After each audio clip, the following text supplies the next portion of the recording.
All right, so I was reading this book by Dr. Viktor Frankl, Yes to Life. It's a really good book. It's Yes to Life despite everything. He's a psychiatrist, survivor of the Holocaust, and he talks about how certain people, and he's a Jew, right? But he's not really concerned in the religious question. He's more concerned with the existential question. He talks about how a lot of the patients he meets, he works in existential psychology, where he tries to find you to help you find the meaning of life, just like a life coach. So he notices that a lot of people, subhanallah, God provides them with the afflictions that make them find purpose in life. That makes sense? What's really interesting is last week I was with a mutual friend of ours, and he was telling me that we all know about your MYCA program. We all know you're trying to build the first Muslim sports complex in Connecticut here, right? And he told me, did you know that Khairul used to go into the UConn rec facility every single, whenever he would go for pickup basketball, and he would shut down the whole place? And I was like, what? No way. And he said that you made the UConn D1 basketball team. At the time, it was the best D1 basketball team in the country, and I didn't know that. So I was thinking, can you tell us a little bit about this story? And, you made the team, what ended up happening, and how this affliction gave you your vision for MYCA. Sure. Bismillah. So one interesting thing about me is that I had this goal where, see, my parents, they never saw me play basketball until maybe end of high school, right? Because my goal was to make it professional and then bring him to a game. Okay. Right? My dad did everything he could to always take me to games and whatnot. Parents have always been so supportive, but I had this thing in me for some reason, that when I make it big time, that's when I'm going to invite them to go, right? And so, I know it's about sports, but I was actually doing it for my parents too, always struggling and working hard, right? So I can make it big time. And so UConn, subhanAllah, it was very short-lived, but it was amazing, right? It was the most life-changing moment that I've been through when it comes to just from the angle of sports, right? Because to walk into Gamble where they play and look at all the seats, it's an empty court, right? But you walk right after we tried out the same day. We went into Gamble for practice. So it was like a 4-hour tryout, because there's two ways you can make a team now. Things have changed. Yeah. It's been a while. This was 2011, 2012 when they won both men and women won their championship, right? Those who follow basketball, they know. So there was about 150 people trying out, right? And back in the day, they don't do this anymore. You can go through scholarship, or you can do tryouts, walk on. Okay. Right? It's called, being a walk-on player. And if you can't do that, you can be a male practice player for the women's basketball as well. So I know some of my other friends who are practice players for the women's squad too. They're good enough to make that, right? Because their squad is amazing too. They're actually better than the men's basketball. UConn really? women. Yeah, they were. They've always been, right? Yeah. So all right. So, tried out. It was 150 players.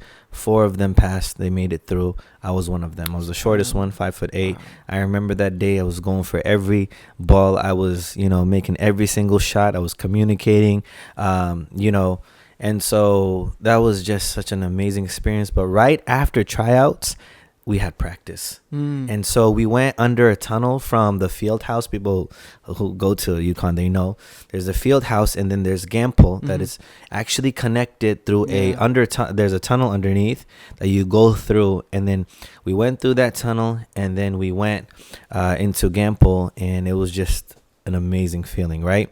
And when I stepped onto the basketball court, and it's where pretty much the legends play, Yeah.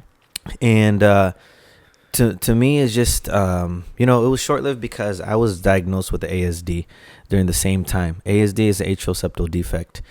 So you made the team, then you found out? Yeah, then I found out. How'd you find out? Because I was feeling fatigue. I took a W, with is a withdraw from 2 classes, because I would go to sleep, and then I wouldn't be able to wake up, or if I woke up, I would be tired. And so I was going through this. Actually, I'm the only son in the family, so I didn't want to break my parents' hearts, because if I told them I was going through this, it was so. In the beginning, I was going to the hospital, doing all the checkups myself, and the doctor said you got to stop playing ball ASAP because you have a chance of cardiac arrest, sudden cardiac arrest.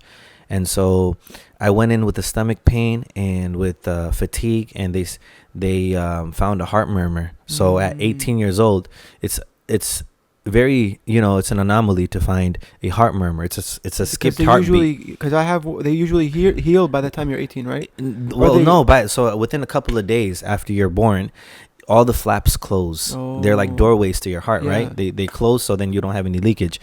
My PCP told me, my primary care practitioner told me, I was leaking blood for 18 years of my life, and my lungs were compensating for that loss of blood.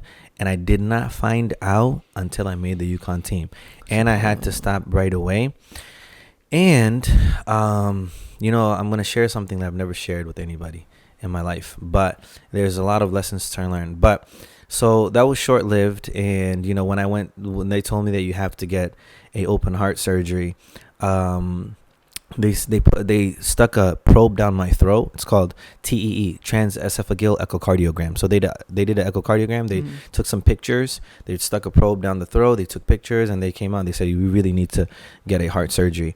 I was actually one of the first patients to get a robotic arm surgery in the state of Connecticut. The doctor wasn't even in the room when they performed my surgery. I still have the video till this day. They closed the flap, and ever since then I've been great. A lot of athletes die in their sleep or during playing sports. So footballers, basketball players, people. If you look this up, ASD, atrial septal defect. It's really not a big thing, but it is, especially when you're playing a sport, right? Yeah, the success rate is high when it comes to, and I've been fine since then, right? Since it's been like 15 years or like 14, 12, 14 years, but alhamdulillah. So, but there's an interesting thing that happened, okay?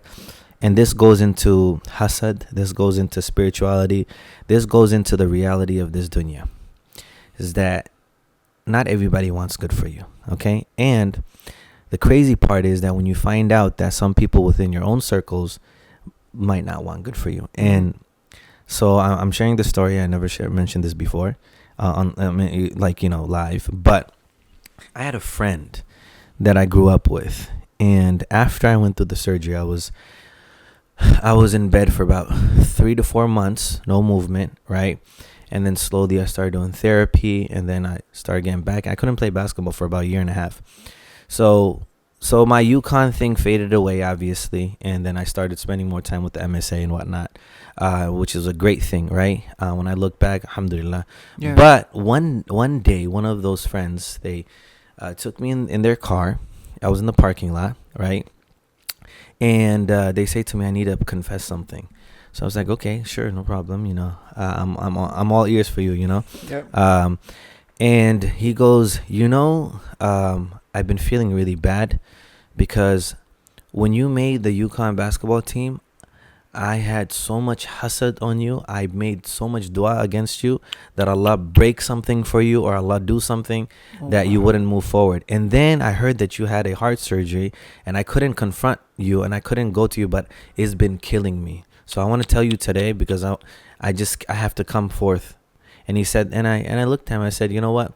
And you were this was a close friend? This was a close friend. So you were shocked? I was looking at him like, I looked into his eyes. I said, why did you do this? Now, we understand the concept of hasad, right? We understand the concept of jealousy, right? Sometimes it's natural, sometimes it's not, right? But there's types of jealousy, right? There's a type of jealousy where I wish I had that too, and there's a type of jealousy that's worse, where I wish he didn't have that, and I don't want to have this in the first place. Exactly. Right? That's the worst type of jealousy. So, but this person did come to me, right? Oh, so you have to look at the positive side. But this is where I learned a huge life lesson. Sometimes you have to love people from a distance. Yeah. To protect yourselves and them.